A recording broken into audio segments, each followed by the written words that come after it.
बिस्मिल्लाहिर्रहमानिर्रहीम। अस्सलाम वालेकुम। आई एम सहर कमल और आप देख रहे हैं अपना YouTube channel learning hub with SR, जिसमें मैं आपको आज टेंसेस विद सेंटेंसेस के साथ मज़ीद टेंसेस को क्लियर करूँगी। फ्रेंड्स, जैसे कि आप जानते हैं main tenses present, past, future 3 हैं, लेकिन उनकी आगे फर्दर फोर ब्रांचेस हैं जिनको हम सेकेंडरी टेंसेस भी कहते हैं। तो आज जो उसके फर्स्ट ब्रांच है वो है इंडेफिनिट।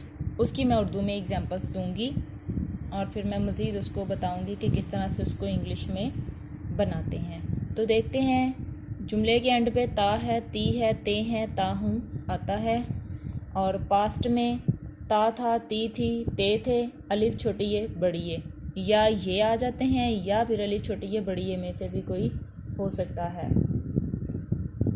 इसी तरह से गा, गी, गे का इस्तेमाल होता है।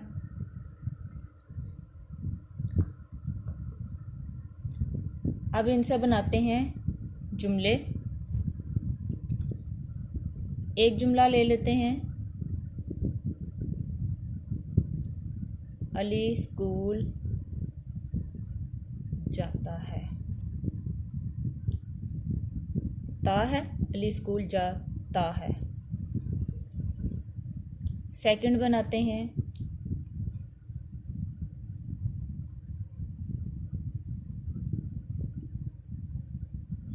इकरा स्कूल जाती है। वो स्कूल जाते हैं।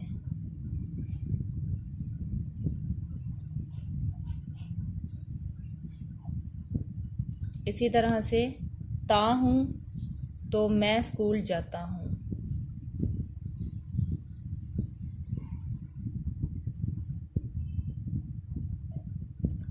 ऐसे ही पास्ट इंडेफिनिट है, इसमें ता था, ती थी, ते थे का इस्तेमाल बहुत ही कम इस्तेमाल होता है, लेकिन अलिफ छोटी है बड़ी है मोस्टली आता है।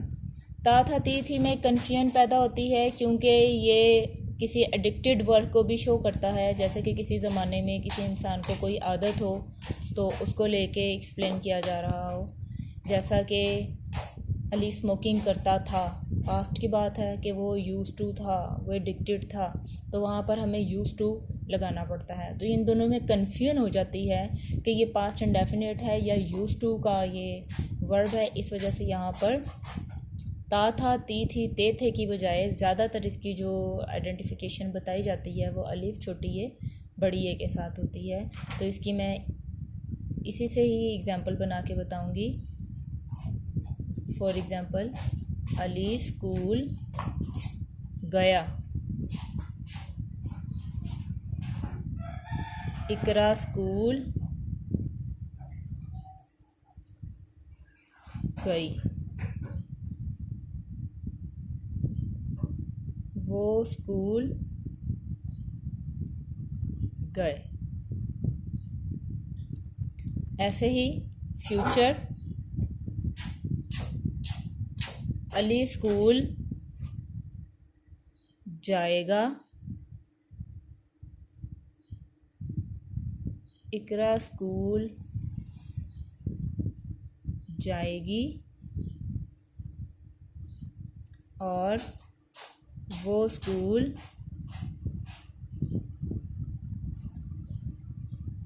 जाएंगे।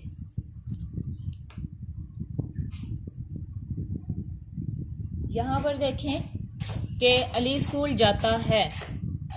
एक चीज़ मैंने आप लोगों को बताई थी, दोनों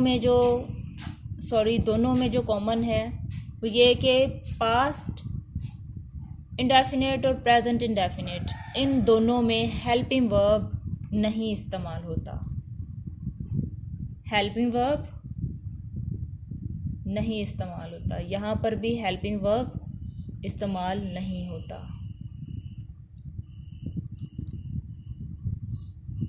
लेकिन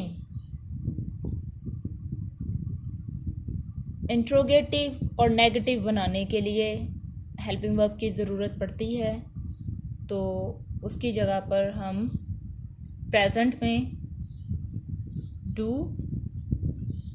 डस लगाते हैं, जबकि पास्ट में डिड लगाते हैं। ये किस टाइम के लिए है? इंट्रोगेटिव और नेगेटिव बनाने के लिए।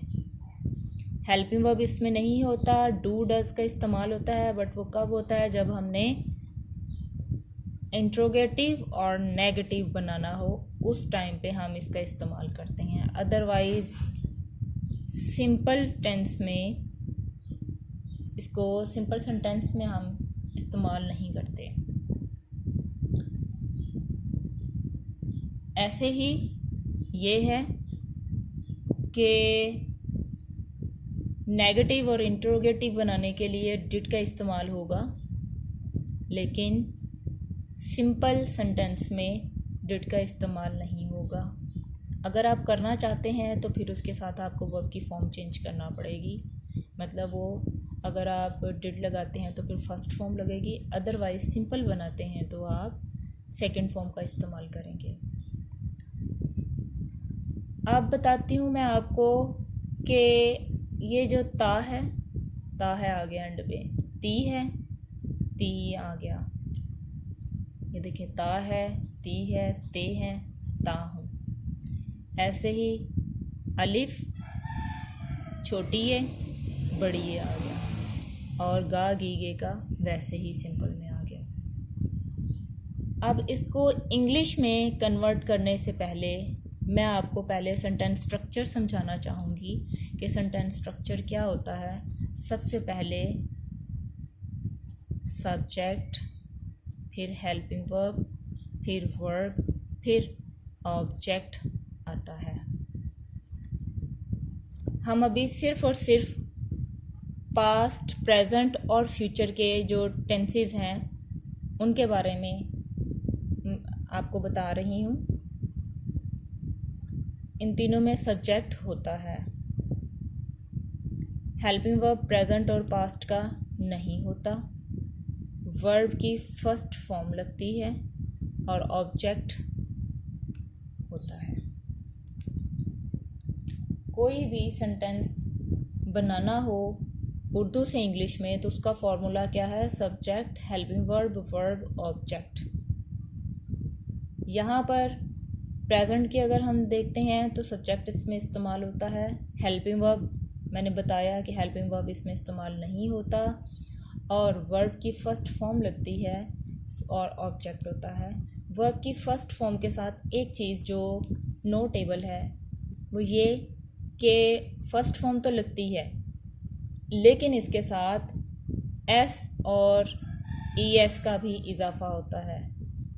एस और ई एस का इजाफा किसके साथ होता है? सिंगुलर्स के साथ या ही, शी, इट के साथ। अगेन देखिए, वर्ब की फर्स्ट फॉर्म इस्तेमाल होती है और एस और ई एस का इजाफा होता है वर्ब के साथ, लेकिन ये एस और ई एस का इजाफा किस में होगा? ये देखें,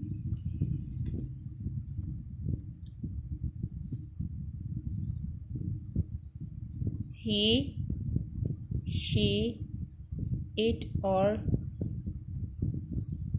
सिंगुलर में वर्ब की फर्स्ट फॉर्म के साथ इजाफा होगा। जिसका subject he, she, it singular होगा वहाँ पर एस और एस का इजाफा होगा, और जहाँ पर आई, वी, यू, दे होंगे वहाँ पर सिंपल फर्स्ट फॉर्म ही आएगी, वर्ब की फर्स्ट फॉर्म आएगी। अब सवाल यहाँ पर ये पैदा होता है कि एस और ई एस का कैसे पता चलेगा कि ही, शी, इट, और सिंगुलर में तो हमने ही के साथ कोई भी वर्ब आया उसके साथ एस लगाएंगे या ई एस लगाएंगे, लेकिन किसके साथ एस लगाएंगे और किसके साथ ई एस लगाएंगे इसको देखते हैं। जो ई एस है, जो verbs double S, C H, S H, O और डबल एस के साथ ख़त्म हो रहे होंगे वहाँ पर हम ईएस का इजाफ़ा कर देंगे। और इसके अलावा जितने भी होंगे singular verbs, he she it अगर सब्जेक्ट होगा उसके साथ जो भी वर्ब होगा उसके साथ हम एस का इजाफ़ा कर देंगे। ठीक है, शर्त ये है कि उस वर्ब के एंड पे double S, C H, S H, O, double S ना हो तो हम एस लगाएंगे, अगर ये होंगे तो हम ई एस लगा देंगे। इसको मज़ीद एग्जाम्पल के साथ ही मैं क्लियर करना चाहूँगी कि यहाँ पर देखें, अली स्कूल जाता है। फॉर्मूला हमने यही फॉलो करना है, subject, helping verb, verb, object. अब यहाँ पर देखें कि फॉर्मूला अगर हम देखते हैं सब्जेक्ट, हेल्पिंग वर्ब, वर्ब और ऑब्जेक्ट को, तो यहाँ पर सब्जेक्ट क्या है? अली, अली आ गया। हेल्पिंग वर्ब यहाँ पर इस्तेमाल नहीं होता लिहाजा हम ये नहीं लगाएंगे। वर्ब आ गया जाना, तो वर्ब की फर्स्ट फॉर्म लग गई गो। स्कूल जाता है टू स्कूल, लेकिन अली सिंगुलर है। यहाँ मैंने क्या बताया है कि जो सिंगुलर होंगे ही, शी, इट या सिंगुलर, इनके वर्ब के साथ एस या ई एस का इजाफा होगा। तो ये सिंगुलर है, इसका ये वर्ब है, इसके साथ एस या ई एस का इजाफा करना है। तो अब देखिए ये वर्ब जो है ओ पे ख़त्म हो रहा है, तो इसलिए हम इसके साथ एस का इजाफा नहीं करेंगे, हम इसके साथ ई एस का इजाफा करेंगे। जैसा कि मैंने ये बताया कि जो वर्ब ओ पे ख़त्म हो रहा होगा उसके साथ हम ई एस का इजाफा करेंगे। तो यहाँ पर हमने ई एस का इजाफा कर दिया है। Ali goes to school. ऐसे ही इकरा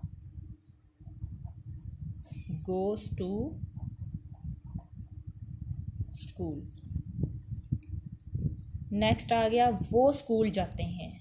वो, यहाँ पर इकरा और अली को ही आप समझ लें कि उन दोनों के लिए कहा जा रहा है वो। वर्ब की यहाँ पर क्या है? फर्स्ट फॉर्म ही आएगी, गो टू स्कूल। लेकिन ये देखिए कि सब्जेक्ट यहाँ पर क्या है? आई, वी, यू, दे आ गया। अगर दे होगा तो फर्स्ट फॉर्म ही होगी और उसके वर्ब के साथ हम किसी चीज़ का इजाफा नहीं करेंगे।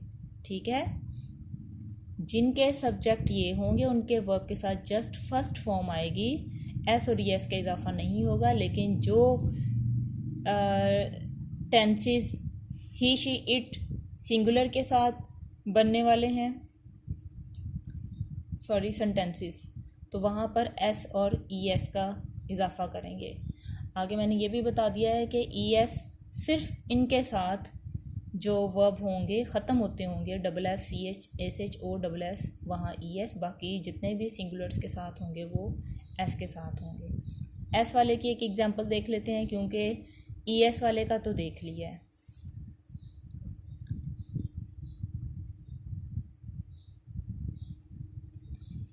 यहाँ पे हम करते हैं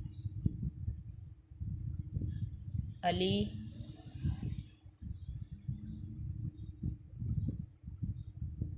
राइट अ लेटर। ये देखिए फ्रेंड्स, यहाँ पर अली सिंगुलर ही है। सिंगुलर के वर्ब के साथ हमने एस या ई एस लगाना है, लेकिन यहाँ पर एस आएगा या ई एस आएगा, सवाल ये पैदा हो रहा है। तो ये एंड किस पे हो रहा है? ई पे हो रहा है। तो यहाँ कोई भी मैंने बताया है जो ई पे ख़त्म हो रहा हो नहीं है, इट्स मीन यहाँ पर एस आ जाएगा। अगर इनमें से कोई भी verb double S, C H, S H, O, double S पे ख़त्म हो रहा होता तो हमने ई एस लगाना था, लेकिन ये ई पे ख़त्म हो रहा है, लेकिन सिंगुलर सब्जेक्ट का वर्ब है ये, इस वजह से इसके साथ हम एस का इजाफा करेंगे।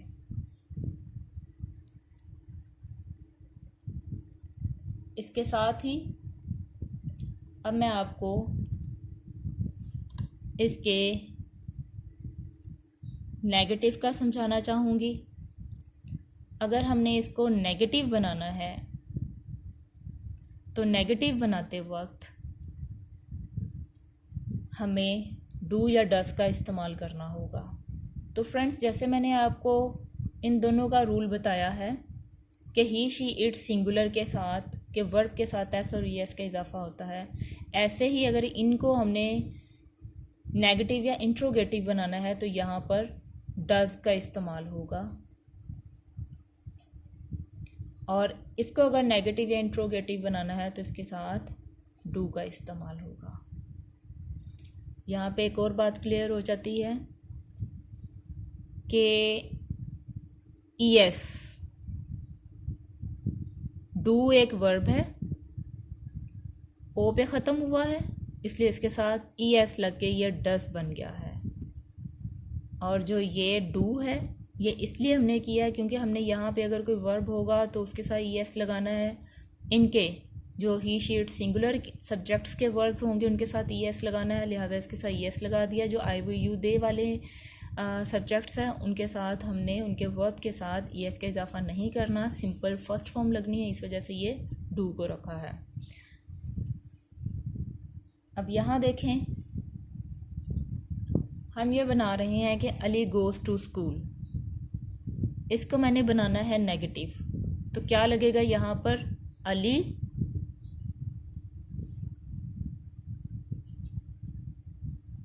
Does not. अब यहाँ पर हमने ईएस नहीं लगाना, जब नेगेटिव बनाएंगे तो ईएस नहीं लगेगा। इसकी वजह यह है कि ये भी एक वर्ब ही है, इसके साथ ईएस लग गया है, इस वजह से यहाँ पर ईएस नहीं लगेगा। तो आ जाएगा Ali does not go to school. ऐसे ही इकरा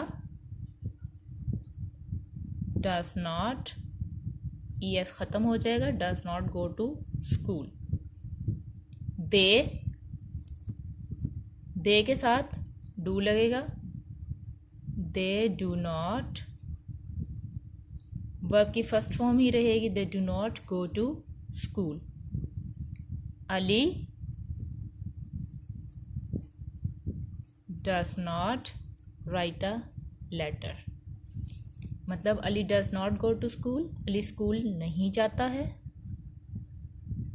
नहीं जाता है। इकरा स्कूल नहीं जाती है, वो स्कूल नहीं जाते हैं, मैं स्कूल नहीं जाता हूँ। अब अगर हमने इनको इंट्रोगेटिव बनाना है तो हमें जो ये हेल्पिंग वर्ब्स हैं इनको शुरू में ले जाना होगा। इसके अलावा दूसरी बात फ्रेंड्स कि मैं एक वीडियो ऑलरेडी अपलोड कर चुकी हूँ कि इंट्रोगेटिव बनाने के लिए दो तरह के जो पैटर्न्स फॉलो करते हैं। एक होता है जो क्वेश्चन वर्ड से स्टार्ट होते हैं और एक होते हैं जो हेल्पिंग वर्ब से स्टार्ट होते हैं। तो ये जो है हम हेल्पिंग वर्ब से स्टार्ट कर रहे हैं। इसमें क्योंकि क्वेश्चन वर्ड कोई नहीं है, लिहाजा इसके अंदर अगर हमने इसको ही इंट्रोगेटिव बनाना है तो इसका जो हेल्पिंग वर्ब है उसको ही शुरू में ले जाएंगे। कोई भी सेंटेंस जिसके अंदर हेल्पिंग वर्ब मौजूद होगा उससे हम उसको इंट्रोगेटिव बना लेंगे। अब यहाँ देखें, इंट्रोगेटिव बनाना है इसको, Ali does not go to school.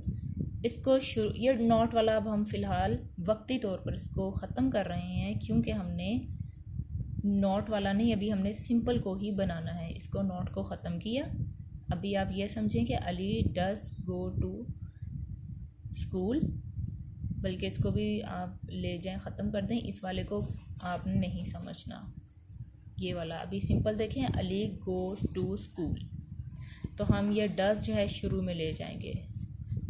Does Ali go to school, does Iqra go to school. अब यहाँ पर डू था ना, तो हम डू ये शुरू में ले आएंगे, do they go to school. फिर does Ali write a letter. Interrogative बनाना है इसलिए हमने जुमले के एंड पर क्वेश्चन मार्क भी लगाना है। Does Ali go to school? Does Iqra go to school? Do they go to school? Does Ali write a letter? अगर हमने नेगेटिव बनाना है तो डू डज के वही रूल फॉलो करेंगे, उसके साथ नोट लग जाएगा। अगर हमने इंट्रोगेटिव बनाना है तो यही वाले हम स्टार्ट में लगा देंगे। Does Ali, does Iqra, do they, does Ali, या कोई भी आप नेम ले सकते हैं। यहाँ पर देखें जो ये सब्जेक्ट्स हैं वो अली है, इसकी जगह हम ही भी लगा सकते हैं। इकरा यहाँ पर शी भी हो सकता था, दे ही रहेगा, या यहाँ पर इकरा और अली भी आ सकते हैं। तो फ्रेंड्स, आज मैंने आपको ओनली इंडेफिनेट से रिलेटेड एग्जांपल्स देकर टेंस फॉर्मेशन के साथ फार्मूले को इस्तेमाल करते हुए सिंपल, फिर नेगेटिव, फिर इंट्रोगेटिव का इस्तेमाल बताया कि किस तरह से एक सेंटेंस को हम नेगेटिव बनाते हैं और नेगेटिव के साथ ही इसको इंट्रोगेटिव बनाते हैं। और ये था सिर्फ और सिर्फ अभी प्रेजेंट इंडेफिनिट का। एक यही टेंस है जिस पे थोड़ा सा हमें फोकस करने की ज़रूरत है, बाकी टेंसेस सिंपल से हैं, उन पे ज़्यादा नहीं। एक पास्ट परफेक्ट का है, वो भी इतना नहीं है, लेकिन इसमें थोड़ा सा हमें एक्सप्लेन करना पड़ता है या समझना पड़ता है। बाकी इंशाल्लाह जब समझ आ जाए तो ये भी मुश्किल नहीं लगता। उम्मीद करती हूँ फ्रेंड्स आपको मेरी ये आज की वीडियो पसंद आई होगी, ज़रूर पसंद आई होगी। और अगर आप कोई सजेशन देना चाहते हैं तो मुझे लाजमी कमेंट बॉक्स में दीजिए। पसंद आई है तो लाइक कीजिएगा, सब्सक्राइब करें मेरे चैनल को और बेल आइकन को ज़रूर प्रेस करें ताकि आपको मेरी अपकमिंग वीडियोस भी मिलती रहें। इसके साथ ही फ्रेंड्स अपना बहुत सा ख्याल रखिएगा। स्टे ब्लेस्ड, फ़ी अमानिल्लाह, अल्लाह हाफ़िज़।